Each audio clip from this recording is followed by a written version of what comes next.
You've probably seen images of that sleek, black, flying wing Marvel, the B-2 Spirit stealth bomber. I mean, it still feels like something out of science It fiction, right? really does. An incredible machine. But what if we told you there's a new kid on the block, the B-21 Raider? Yeah. It looks strikingly similar, yeah, but apparently represents a fundamental paradigm shift in strategic air power. That's precisely what we're here to unpack for you today.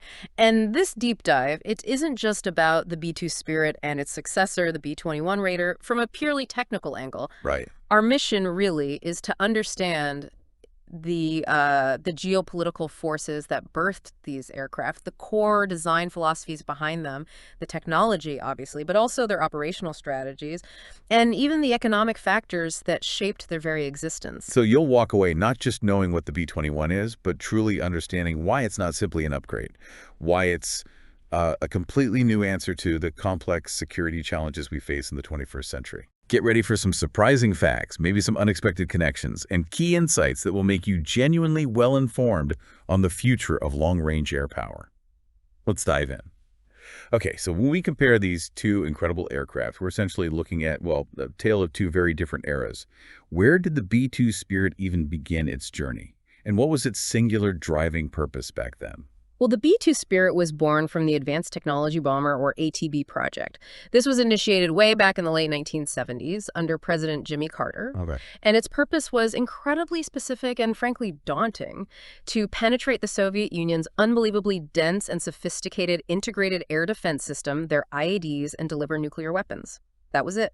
Wow. And that mission, that single goal, drove every single design decision, didn't it? What kind of technological breakthroughs were absolutely vital to even conceive of such an aircraft? Absolutely. The driving force behind the B-2 was these unprecedented advancements in stealth technology, what's known now as low observables, or LO, Yeah. LO, right? This came directly out of highly classified DARPA projects, things like Have Blue and Tacit Blue you might have heard of. And the philosophy at the time was crystal clear. Cost was secondary.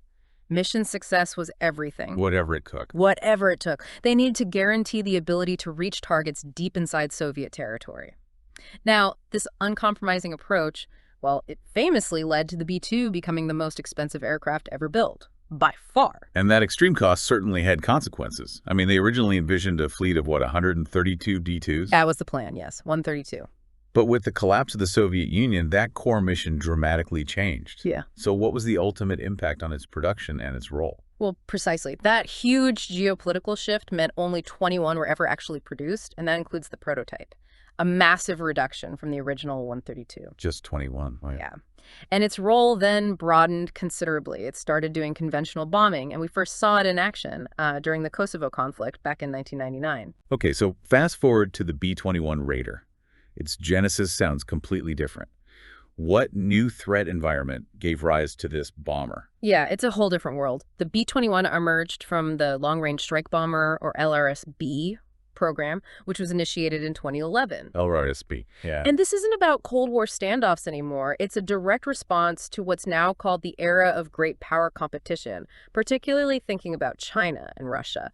We're talking about highly dynamic, multi-layered, anti-accessoria denial zones, A2AD, especially prevalent in the Indo-Pacific. A2AD. Right. And what was the critical strategic gap then that the B-21 needed to fill? Was there something the existing fleet just couldn't do anymore? What's crucial here, and this is a bit of a wake-up call, is that the U.S. Air Force recognized a stark reality. 90% of its existing bomber fleet, so the B-1s and B-52s, they simply couldn't penetrate these modern defenses. 90%. 90%. That created an enormous strategic vulnerability. So the B-21 is designed specifically to restore that ability to truly hold any target on Earth at risk for the United States. So if the B-2's philosophy was cost is secondary, how did the B-21 project learn from those expensive lessons you mentioned earlier? Did they kind of redefine what a bomber should be from the ground up? They absolutely did. I mean, from day one, the B-21 project explicitly internalized those lessons learned from the B-2. Its core philosophy wasn't just performance at any cost. It was affordable, adaptable, and sustainable. Okay. And these weren't just, nice to haves on a wish list. They were key performance parameters, KPPs, baked right into the design from the start. So fundamental requirements. Fundamental. And it signifies a really deep shift in thinking.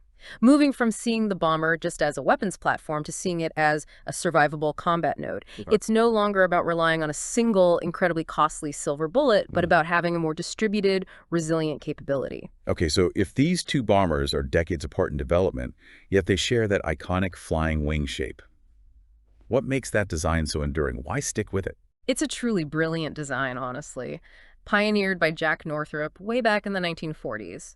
The inherent advantages are, well, twofold, really. First, incredible aerodynamic efficiency because there's no traditional fuselage or tail creating drag. Right, less drag. And second, a naturally low radar cross-section because of those continuous, uninterrupted surfaces. It's almost purpose-built for stealth, even before you add special materials. Yet if you look closer, I mean, the B-21 isn't just a shrunken B-2, is it? What are the No. key physical distinctions and why do they matter so much? No, you're right. It's definitely not just a mini B-2. The B-2 Spirit is indeed significantly larger. It's got a 172-foot wingspan, maximum takeoff weight around 336,500 pounds. Huge plane. Yeah.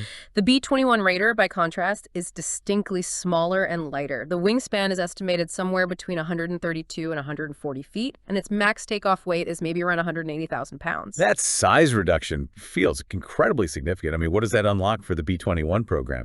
Oh, it's absolutely foundational. This smaller footprint isn't just about fitting into more hangars, although that helps. It's a direct path to lowering both production costs and operating costs. Ah, yeah. And maybe counterintuitively, it also intrinsically enhances its stealth because there's simply less surface area to reflect radar signals. It's a real testament to that core B-21 philosophy. Affordability and sustainability are just as crucial as pure performance. Beyond just the size, what subtle yet impactful differences can we spot in their actual shapes? You mentioned the edges and the nose. Yeah, if you look closely, you'll notice differences, particularly in the trailing edges and the noses. The B-2 has that very distinctive sawtooth trailing edge and kind of a hawk's beak nose. That was actually a compromise, partly designed to optimize it for low-altitude flight, which was a bigger deal back then. Okay, low altitude. The B-21, however, it sports a simpler, maybe deeper V-shaped trailing edge, which is more optimized for high-altitude operations. And it has a longer, flatter nose profile with these unique trapezoidal cockpit windows. Right, I've seen those. They look different. And they look different for a reason. They're specifically designed to minimize seams and gaps. Any little edge or gap can potentially compromise stealth, so it's all very deliberate. And the engines tell a story too, don't they? I mean, the B-2 uses 4 turbofan engines. The B-21 only uses 2. What's the significance of that change? It's another prime example of designing for affordability and sustainability right from the start. The B-2 uses 4 General Electric F-118 turbofans. Proven engines, but 4 of them. Mm-hmm. The B-21 only needs 2 Pratt & Whitney PW9000 turbofan engines. And the smart thing here is that these are derived from the F-35's proven F-135 engine core. So leveraging existing tech. Exactly. Using fewer engines and engines that are already developed, proven, and adapted is a major, major cost-saving measure for the B-21 program. And they can do it without sacrificing the power or range needed. So in a way, the B-21's design is almost like a back-to-the-future approach, right? Oh. Shedding some of the B-2's complexities that were maybe tied to that Cold War low-altitude mission. What does that mean for its operational capabilities today? That's a good way to put it. The B-21's design, yeah, it sheds the complexity and the weight associated with those low-altitude flight requirements. Those were paramount during the Cold War, but are, frankly, less critical in modern warfare scenarios. Why is that? Less critical now. Well, standoff weapons have improved, threat environments have changed, low-altitude penetration is just much riskier and often less necessary. So by optimizing for higher altitudes, the B-21 maximizes its range, its persistence, how long it can stay airborne, and most importantly, its stealth capabilities. It makes it even harder to detect up there. Okay, we've talked about their origins, their shapes, their sizes, but the real magic, the absolute secret to their survival deep behind enemy lines, has got to be their stealth. How revolutionary was the B-2's stealth in its day, and what were its unexpected, maybe hidden vulnerabilities? Oh, the B-2 stealth was absolutely groundbreaking in the 1980s, no question. Its combination of that unique flying wing shape with highly specialized radar-absorbent materials and coatings, it made it nearly invisible to the radar systems of the time. It was a true marvel of engineering. Decades ahead, really. But I've heard its cutting-edge stealth came with a pretty significant downside. Something about fragility. What is its Achilles heel. Yeah, that's the catch. Its Achilles heel was that its stealth was incredibly, well, fragile is the word often used. It demanded meticulous, time-consuming, and unbelievably expensive maintenance. How so? Well, specialized tapes and sealants often had to be reapplied after every single mission. Think about that. Every flight. Wow. Every flight. And this also meant it needed specialized climate-controlled hangars to protect these sensitive materials. All of this drove up operating costs astronomically and severely limited its sortie rate. That's, how often it could actually fly missions. It spent a lot of time in the hangar. Okay, so if the B-2 needed, like, a spa day after every mission, what does the B-21's sustainable stealth really mean strategically? How does that fundamentally change the game for an adversary trying to track it or plan against it? It's completely game-changing. The B-21 wasn't just designed to be better at stealth, although it is. It was designed, crucially, to be sustainably stealthy. It uses new, highly durable, low observables materials and coatings. Ah, durable. Durable. They require significantly less maintenance. This massively reduces life cycle costs, yes, but more importantly, it boosts its readiness rate. It transforms it into a potential high-readiness workhorse, not a hangar queen. And how did digital manufacturing play a role in achieving this more durable stealth? Digital manufacturing is absolutely key here. Extensive use of digital engineering allows Northrop Grumman to create smoother surfaces and fewer seams directly in production. Fewer fixes needed later. Exactly. It reduces the need for those labor-intensive post-production fixes and gap fillers that plagued the B-2. And what's more, the B-21 is designed for what's called broadband stealth. Broadband stealth. What does that mean? It means it's designed to evade radar across a much wider range of frequencies. Not just the high-frequency targeting radars, but also the lower-frequency surveillance radars that could potentially detect older stealth aircraft designs. Okay, so it's harder to find no matter what kind of radar they use. Essentially, yes. Think of it like this. If older stealth aircraft were maybe quiet on one specific radio channel, the B-21 can sort of change its voice and be quiet across the entire radio dial, making it incredibly hard to tune into no matter what frequency the enemy is listening on. Its sleek, integrated engine inlets, for instance, are a prime example of this advanced, holistic design approach to stealth. So why is this durability and this broadband adaptability so critical today? I mean, modern integrated air defense systems like Russia's S-400 or China's HQ-9, they're far more sophisticated than their Cold War predecessors, aren't they? They're networked, they use multiple frequencies. They absolutely are. Today's IADs are networked, multi-frequency, often mobile, and backed by space and air sensors. They are specifically designed to try and counter older stealth technologies. So how does the B-21 plan to survive that? The B-21's holistic approach to survivability is its answer. It's not just about the shape or the materials. It combines superior stealth, making it appear as a non-threatening object, or maybe nothing at all, with advanced electronic warfare capabilities to actively jam and deceive enemy sensors. Okay, EW is built in. Right.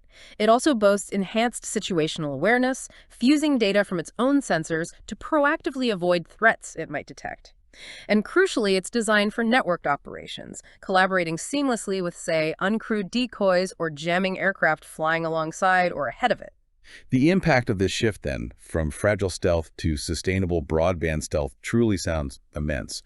What's the big strategic advantage it offers the U.S.? It allows for continuous, persistent operations. It transforms the B-21 into a truly credible, always-ready threat. And this forces adversaries to invest massively, just huge amounts of money in constant vigilance and complex, multi-layered defenses just on the chance they might detect it. That creates significant economic and military burdens for them, draining resources. It fundamentally changes the strategic calculus in a way the B-2, with its limitations, simply couldn't sustain on its own. Okay, the physical differences are clear. The stealth is a generational leap. But the heart of any modern aircraft, especially one like this, is its digital brain, the avionics, the architecture. Yeah. How do these two bombers tell a story of technological evolution just on the inside? Oh, it's a stark contrast, really night and day. The B-2, remember, designed in the 1980s, relied on what we call federated systems. Federated systems. Yeah, it means different components, like the radar, the navigation system, the weapons management. They operated largely independently. Think of them as separate boxes that talk to each other but aren't deeply integrated. And upgrades. They were slow, incredibly costly, block upgrades. It was almost like tearing out and replacing entire sections of a building's wiring every few years. Very inefficient. And the B-21 is built on a completely different foundation, isn't it? It's been called a digital native. What does that mean in practical terms for the Air Force? It means everything, basically. The B-21 is built on what's called an open systems architecture, or OSA.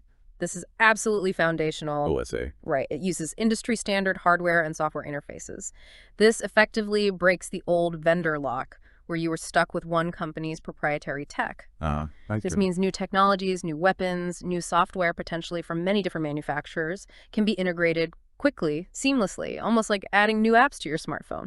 It allows for continuous, rapid evolution. And it goes even further than just OSA, right? Yeah. I read something about Northrop Grumman using a digital twin of the entire aircraft during development. What's the real benefit of designing and testing a bomber in a completely cloud-based digital environment?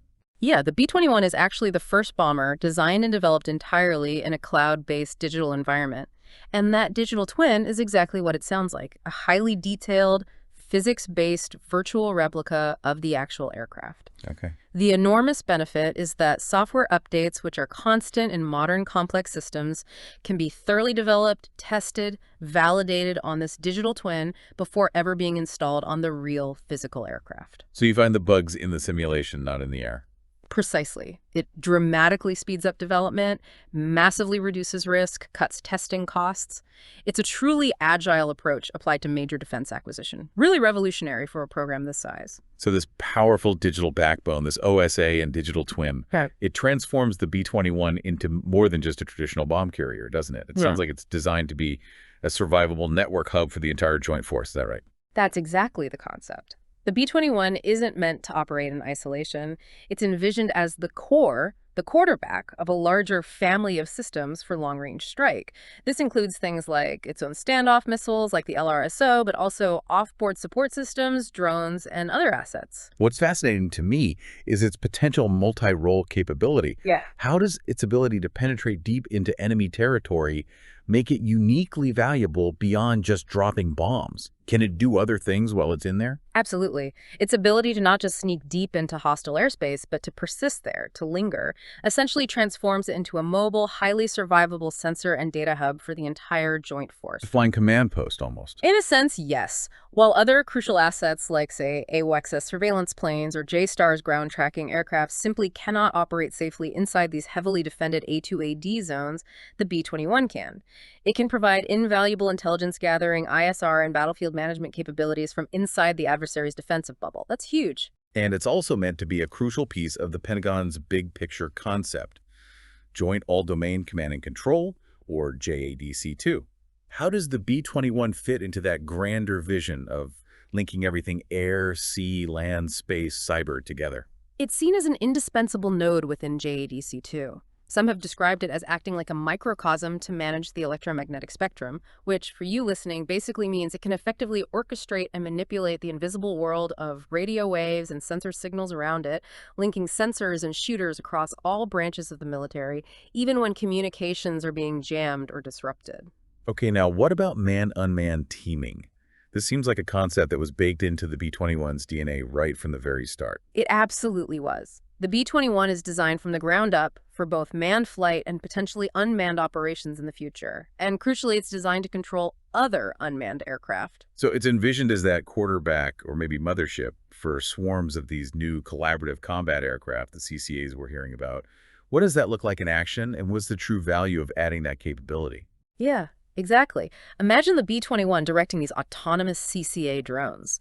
They could fly ahead to perform electronic warfare, act as decoys to confuse enemy defenses, extend the B-21's own sensor reach, or even carry additional weapons all controlled directly from the B-21's cockpit, or potentially autonomously. That sounds like a force multiplier. A massive one. This digital architecture, this ability to orchestrate drones, fundamentally transforms the B-21 from a traditional bomber into a flying, highly survivable data processing and weapons direction platform.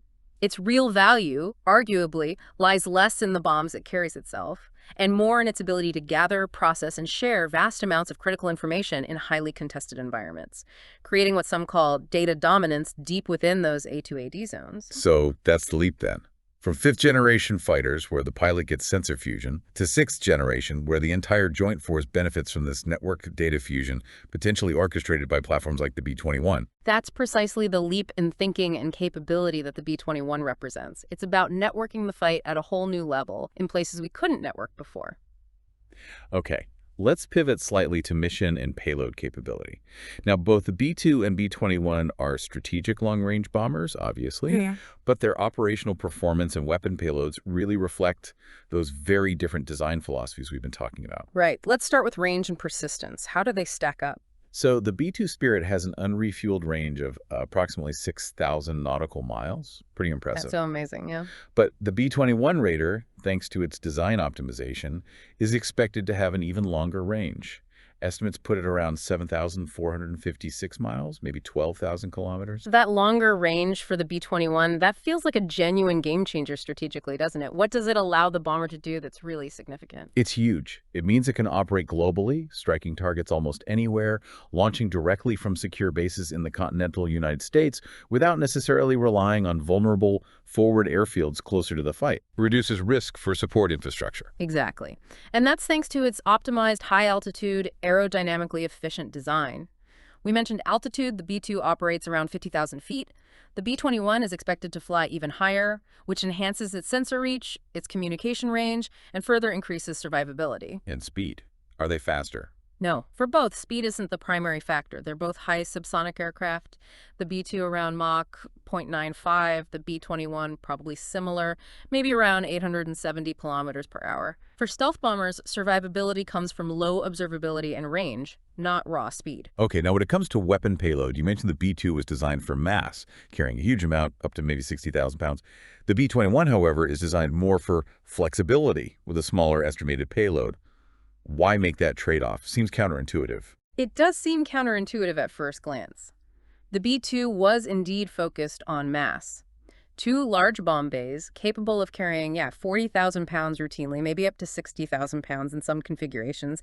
That could mean like 8,500-pound bombs or 16 2,000-pound bombs. It can even carry the massive 30,000-pound GBU-57 massive ordnance penetrator, the MOP bunker buster. Huge capacity. Huge. The B-21, though carrying less estimates are around 20,000 pounds, potentially up to 30,000, is designed for flexibility. Now, it can still carry large weapons like the MOP, that's important, but crucially, its open systems architecture means it can seamlessly integrate a wide variety of future weapons, including things like hypersonic missiles, weapons that haven't even been fully designed yet. So it's future-proof for new munitions. Exactly. It's built to adapt its payload to whatever the mission requires now and decades from now. And this difference in payload philosophy also impacts the evolution of the nuclear triad's air leg, right? How do their nuclear roles differ, particularly with this new long-range standoff missile, the LRSO? Yeah, that's a key point. The B-2's nuclear role was primarily carrying gravity bombs, the B-61 and the older B-83. Dropping them directly over the target. Right. The B-21, however, will be dual-capable, conventional, and nuclear right from day one. It will carry the new, modernized B-61-12 nuclear gravity bomb, but also the brand-new AGM-181 long-range standoff nuclear cruise missile, the LRSO. And the significance of LRSO is huge for survivability, isn't it? Massive. It allows the B-21 to launch nuclear strikes from well outside the most heavily defended enemy airspace, hundreds, maybe thousands of miles away. This vastly increases its survivability and its flexibility in executing a nuclear mission. It doesn't have to fly directly overhead anymore. Okay, so the B-21's reduced payload per aircraft isn't really a weakness then. It's a deliberate strategic choice. How does this shift away from mass bombing impact the overall strategic thinking for the Air Force? It's definitely a deliberate move away from the Cold War carpet bombing mentality, or the idea of putting all your eggs in one basket with a few super expensive platforms carrying massive loads. This new approach enables precise, networked, and standoff attacks, supported by a much larger, more flexible fleet. Remember, they're planning over 100 B-21s, maybe more. More planes, distributed risk. Exactly. This distribution of capability across more aircraft provides operational flexibility, allows for more simultaneous missions targeting different locations, and makes the overall force much more resilient to potential losses. And that open systems architecture ensures it can rapidly integrate the most modern, effective weapon for any given mission, prioritizing mission impact over just sheer bomb tonnage. It's smarter, not just bigger. Let's talk about the dollars and cents now, because this is always a huge factor. The B-2 Spirit's history is often cited, maybe unfairly, maybe not, as a kind of cautionary tale of program management and cost overruns. What went wrong there, and how did it end up being so unbelievably expensive? Well, it's a classic example of circumstances changing dramatically mid-program. Remember that original plan for 132 B-2s? Yeah, get down to 21. Right. It was drastically cut, mainly due to the end of the Cold War. This meant that the massive research and development costs, which are usually spread across a large production run, bringing the cost per plane down, were instead concentrated onto that very small fleet of just 21 aircraft. And the numbers are truly eye-watering, aren't Yes. they? What was the final tally, roughly, for each B-2? Oh, they're staggering. Its average procurement unit cost, just the cost to buy each plane, not including R&D, was about $1.157 billion in 1998 dollars. Billion, with a B. Billion. And the total program cost per aircraft, when you factor in all the R&D, soared to $2.13 billion, again in 1998 dollars. If you adjust that for inflation today, you're looking at somewhere between maybe $2.25 billion and potentially over $4 billion per aircraft. Just astronomical. Truly the most expensive aircraft ever built.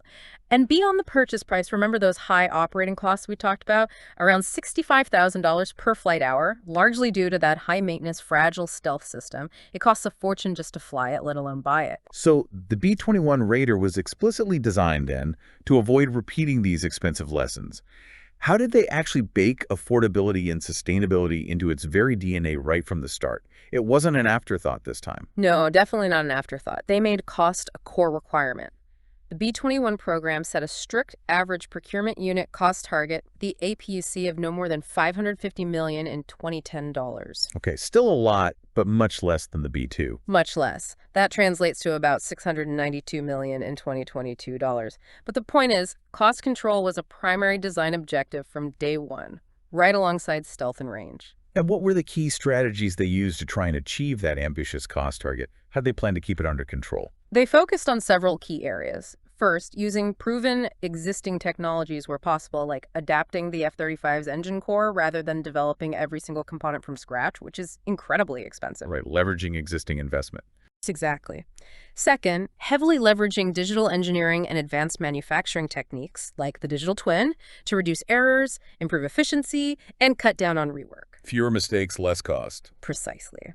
And third, crucially, designing for sustainability with those durable stealth materials to lower the incredibly high long-term maintenance costs that plague the B-2. Yeah. And one other big thing, using fixed price contracts for the initial production lots. Ah, the fixed price contract. How does that work, and how does it differ from how the B-2 was procured? Well, it shifts more financial risk onto the manufacturer, in this case, Northrop Grumman. With the B-2, it was largely a cost-plus contract, meaning the government basically paid for the contractor's costs, plus an agreed-upon profit margin. If cost went up, the government largely absorbed it. Okay. With a fixed-price contract for the B-21's early lots, the price is set beforehand. If the contractor's costs exceed that price, they have to eat the difference. That fixed price strategy, combined with the plan for a much larger fleet of B-21's 100+, sounds like a potentially smart way to drive down the unit cost and keep budgets in check. But what's the potential downside or the risk of that approach? Well, the larger production scale is absolutely crucial for bringing down the unit cost per plane through economies of scale. That's key.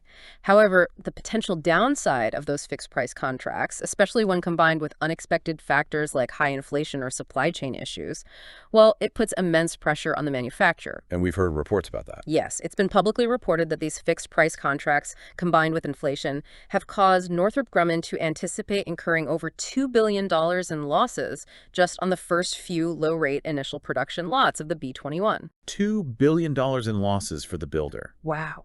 So this represents a really significant shift in procurement models then, from cost plus for the B-2, where the government absorbed overruns, to fixed price for the early B-21s, where the manufacturer takes the hit. What does this really mean for the defense industry and for the government getting what it needs? Does it just shift the problem, or does it genuinely lead to more efficiency, or maybe both? It creates a really fascinating and frankly difficult tension. On one hand, fixed-price contracts are designed specifically to incentivize efficiency and control government budgets by putting the onus, the pressure, on the contractor to manage costs effectively. That's the goal. Right, protect the taxpayer. Protect the taxpayer, get predictable costs. On the other hand, if the economic landscape is volatile, high inflation, supply chain disruptions, unforeseen technical hurdles, these contracts can potentially put unsustainable financial strain on the company. It could unintentionally destabilize the very industrial base that produces these critical national security assets. So it's a delicate balancing act. It's an incredibly delicate balance between achieving taxpayer value and ensuring you have a healthy, solvent, and innovative defense sector capable of delivering these cutting-edge systems reliably over the long term. It's something DoD is constantly grappling with. Okay, as we start to wrap up this deep dive, the overall strategic impact of the B-21 Raider becomes incredibly clear. Let's talk about deterrence. How does this aircraft serve as a critical tool for deterring potential adversaries like China and Russia in the 21st century? Well, its advanced and crucially durable stealth enables what strategists call a cost-imposing strategy. The very existence and capability of the B-21 forces adversaries to spend massively, just huge sums on developing and deploying complex, multi-layered air defense systems just on the hope of being able to detect and track it. So it drains their resources. Exactly. It diverts immense resources away from their offensive capabilities and forces them onto the defensive. And its ability, we discussed, to penetrate any anti-access area denial zone, regardless of defenses. That's a powerful deterrent message in itself, isn't it? Absolutely. It fundamentally signals that no target, whether it's hardened command centers, strategic missile launch sites, critical infrastructure, is truly safe or can be considered a sanctuary, no matter how heavily defended it might be. This fundamentally alters an adversary's risk calculation, especially during a crisis. And what about allies? Does the B-21 play a role there? Definitely. Its global reach and its ability to hold any target at risk powerfully signals U.S. commitment to allies, especially those under potential threat in regions like the Indo-Pacific. It significantly bolsters U.S. security guarantees. Looking ahead, maybe to 2040 or so, the U.S. Air Force plans to retire the B-1 Lancer and the B-2 Spirit. What does the future bomber fleet structure look like then, and how is it designed to operate effectively as a combined force? Yeah, the plan as it stands now is that by around 2040, the U.S. Air Force envisions a two-type bomber fleet. It will consist of the B-21 Raider and the heavily upgraded B-52J Stratofortress. The B-52, still going strong. That sounds like a really smart complementary approach. What will their distinct roles be in that future force? It's designed to be complementary. The B-21, with its unparalleled stealth and advanced networking capabilities, will handle the high-risk, deep penetration missions against the most heavily defended targets, going where nothing else can go. The tip of the spear. Exactly. Meanwhile, the modernized B-52J, which is getting new engines, new radar, new avionics, will serve as a highly cost-effective bomb truck, or, more accurately, a standoff missile carrier.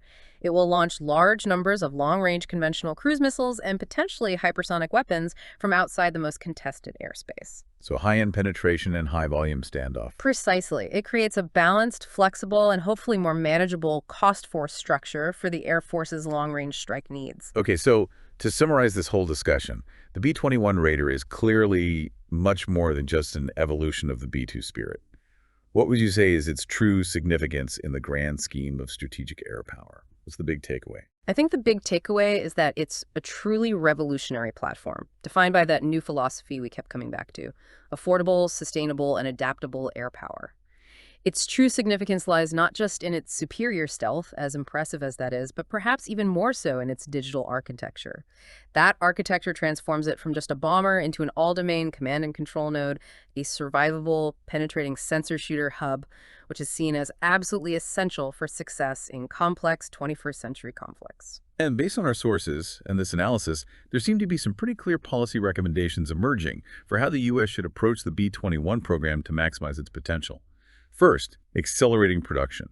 Why is the current minimum plan of just 100 B-21s potentially insufficient? Well, the argument is that for critically deterring two major peer adversaries, potentially China and Russia, simultaneously, across vast geographic areas, a fleet of only 100 aircraft is likely not enough.